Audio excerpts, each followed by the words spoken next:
So most people spend 20 years obsessing over the math behind the FIRE number. But when you really cross that finish line, the math is the easy part.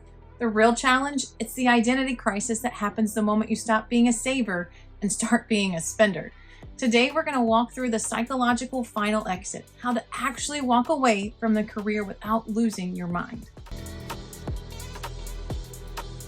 So we're seeing this a lot in 2026 with recent shifts in labor market and AI effectively rewriting job descriptions every 6 months.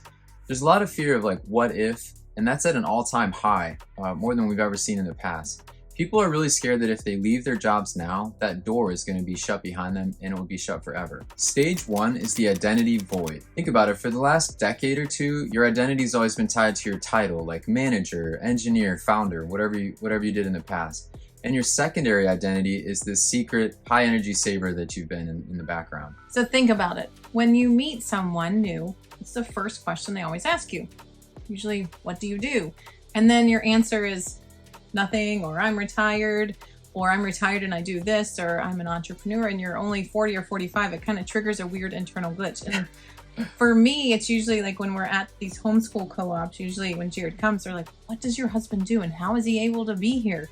And I'm like, well, he's retired. And it's kind of like, what? Like in their mind, it's like definitely an awkward moment where you have to kind of explain that. And I think for us, like it's a, you want that, and it's not weird for you. Like you want other people to also have that opportunity. But sometimes for me, I'm like, do I have to explain myself to them? So this is where corporate detox comes in.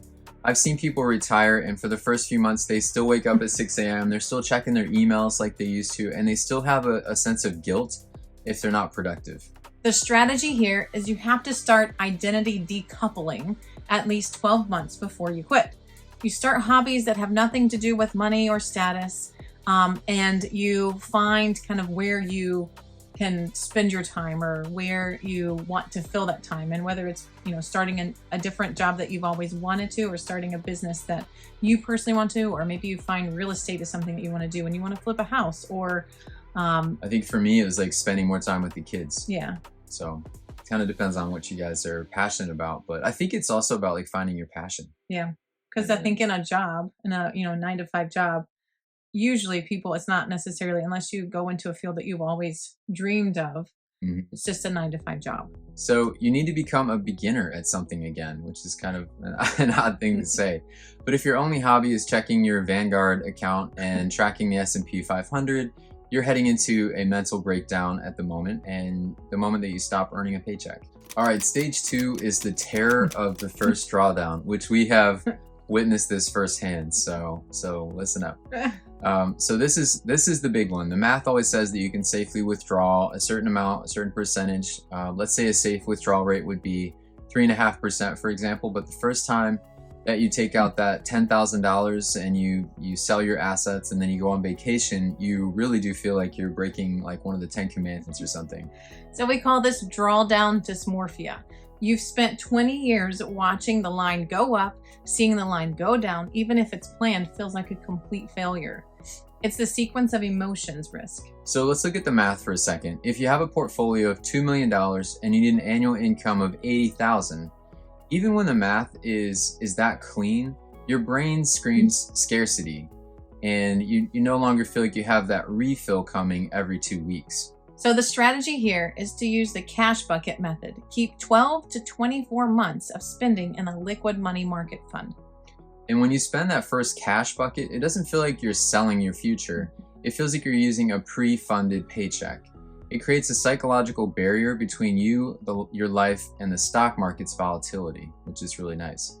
So when you spend that first cash bucket, it doesn't feel like you're selling your future. It feels like you're spending a pre-funded paycheck. It creates a psychological buffer between your life and the stock market's daily volatility. It's also what helps you sleep at night. Stage 3 is social friction and the ghosting effect. This is the stage people rarely talk about. It's the change in your social circle. When you exit the fast track, you leave the theater of stress that your friends are still performing in. It's really awkward when you want to talk about your morning hike with your friends and the fun things that you've done, and they just want to vent about that 9 a.m. Zoom call and maybe something about a toxic boss or a coworker. Eventually the friction really does become too much, and you start feeling guilty for your own freedom and the fact that your friends and previous coworkers are still kind of stuck in that grind, and they start feeling resentful of your luck. And really, it wasn't luck at all. It was years and decades of discipline to get to where you are. You might experience the ghosting effect. You stop getting invited to those happy hours because you just don't get it anymore. And I think for me, I definitely experienced this firsthand in my last job. It was a rough transition going from, like, you guys probably have like instant chats or Teams or whatever, where you have chats that are always going on. And I had the team that I worked with during work. It was like constant streams of just chatter. Sometimes it was work related, sometimes it wasn't. And there just seemed like there was always something going on, always a conversation. And then it is kind of weird how once I left, it was like that just completely stopped. And like, you don't know where anything is. You don't know like what happens next. You're just completely cut off. It was amazing to me how like I really did just get ghosted. And it was like, well, he's gone, he's retired, whatever. And then they just move on. And so that's something that it has been, on my mind. It's been a challenge. Like, I didn't really expect. I expected at least some kind of touch bases from people, and I was honestly pretty disappointed. Right, because you're connected with them through social platforms, and then when they don't even like check in to say like, hey, it's been a year, how have you been doing? I know. And you've worked with these people, for years. In my case, it was several years, and in your cases, it's probably the same. And we talk about this too with our kids. Like, I never met any of the people you worked with. I know. So you spent 8 hours a day, working and then talking to these people and communicating, and you were driving back and forth, and I never met them, but yet they don't even now, check on you at all. And I feel like that kind of happens whenever you leave a job. Even in my position, when I left teaching, it was basically ghosted. Like, you're gone, I don't need to worry about you anymore. And sometimes I feel like some people check in, but it is very far and few between. Yeah, me too. Okay, so you've heard all that. What do you do about it? What's the strategy now against that? You have to build a post-exit tribe. This doesn't mean ditching those old friends, but it means finding people who are also in the freedom phase. Whether that means local meetups or volunteer groups or online FI communities through like Facebook or anything, you need people who won't roll their eyes when you say you're busy doing nothing, or not necessarily nothing, but you're busy not necessarily doing a 9-to-5 job. Yeah. Or you're busy, working on a project that you wanted to start versus spending time with your family, friends, kids, going to a homeschool co-op on a field trip. Yeah. Fishing. Doing whatever kind of sport you're into. Yeah. So we're on to stage 4, and let's talk about the 2026 elephant in the room, AI.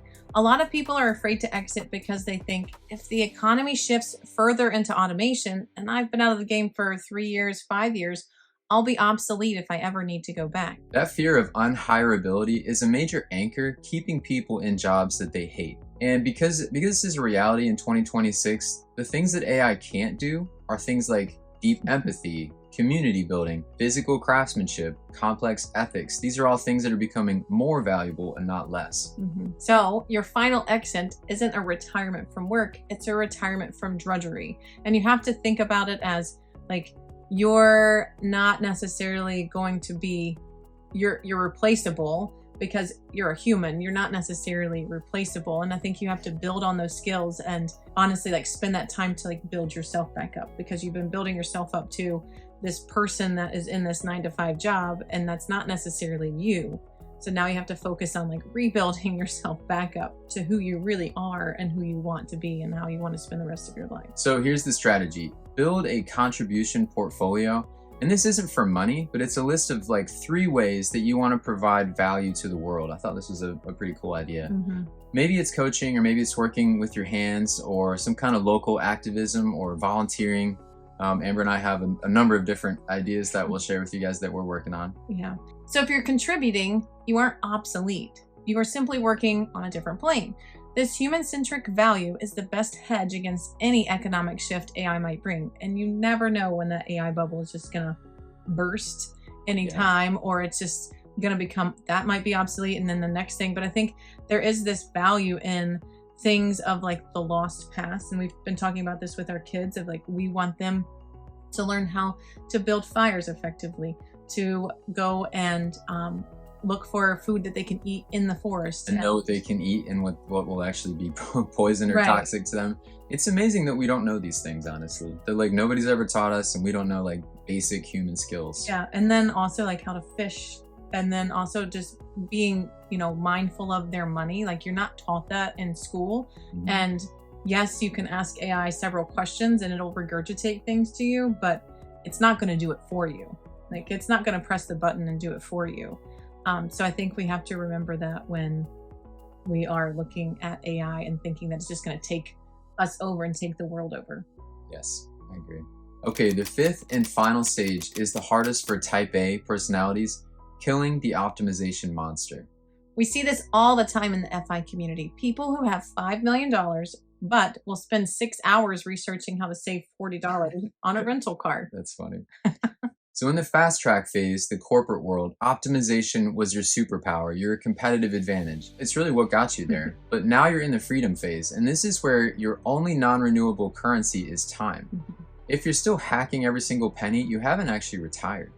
You've just given yourself a low-paying job as a bookkeeper for your own life. The final exit means realizing that better is the enemy of enough. So here's the strategy. Practice intentional inefficiency. That sounds so strange. Sounds so strange. Occasionally buy the more expensive flight because the timing is just better. Pay for the convenience. Stop trying to beat the market and start trying to beat your personal record for most consecutive days spent in a state of flow. So if you can't answer yes to at least 9 of these, all the money in the world won't make you feel free. You'll just be a rich person with a high-stress hobby of watching a bank account. Transitioning to freedom is a skill, just like saving was. It takes practice, and honestly, it takes a little bit of courage to be the person who walks away from, you know, those golden handcuffs. You've got the health care, you've got the, you know, the surefire salary that you know you're going to always have. Yeah. And it's I would say difficult. it takes a lot of courage to do that. Yeah. And people are going to think you're crazy. People have thought we were crazy many Yeah. times. I remember when I was at my previous job, and we were just talking in a meeting, and we just kind of went off the rails, and we were talking about, I think we were talking about how much the CEOs and executives were making and like what their salaries were, and then somebody was talking about how much their houses were worth, and then somehow the question just kind of went around the table, and it was like, how long could you last if you got laid off, or if you quit this job? How long could you last without a paycheck? I was like the last one at the table to go, and the whole time I'm just thinking, I don't want to brag, and I don't want this to be awkward, but I also didn't want to lie. So I like literally we went across the room, and these are people that are making, you know, $150,000, $200,000 a year, that are veterans that have many years of experience, and almost every single person said, like somebody said 3 months, they could last 3 months if they got, you know, without getting another job. And I think the longest person out of a room of maybe 20 people was like a year. Or maybe 10 months or something. And then they got to me, and I was like, I mean, honestly, we all know now that I could, if things go as planned, we could never have to work again, and we would be fine.